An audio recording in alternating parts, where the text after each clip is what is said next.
Gary, I believe you shared this article related to the Verizon permit being delayed over an alarming frequency predictions in Tacoma Park, and that the exposure to electromagnetic frequencies, electromagnetic energy, could be 25 times higher than what the FCC limit is. So to break this down succinctly, if you've ever been near a radio tower, there is an alert, a sign, a cautionary sign that says there are significant electromagnetic radiation being emanated from this device. It can cause cancer, etc.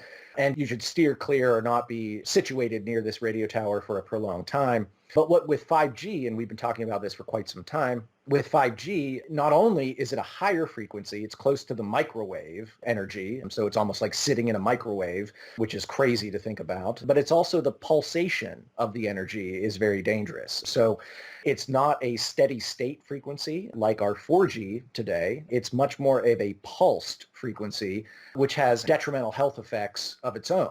I found this in an interesting article from a local news source. People are talking about this.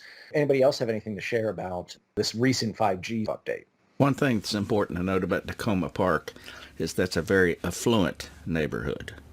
If you look at the demographics of it, then you'll probably start to understand why certain considerations are given to them that aren't given to, say, let's see, like people in the inner city. Very, very, very good point. And we've actually seen 5G being rolled out in places like Times Square, New York, which in my mind is a little different than an affluent suburban area because it's more of this amorphous or nebulous population. People visit there and then they leave. But all of a sudden we have affluent people standing up and saying, hey, this is dangerous. And like you said, Gary, maybe the inner city, maybe the suburbs, maybe the rural areas aren't getting the same representation, which is unfair, to say the least. Moving on, this is big news. 11,000 scientists sign an order demanding the elimination of billions of humans.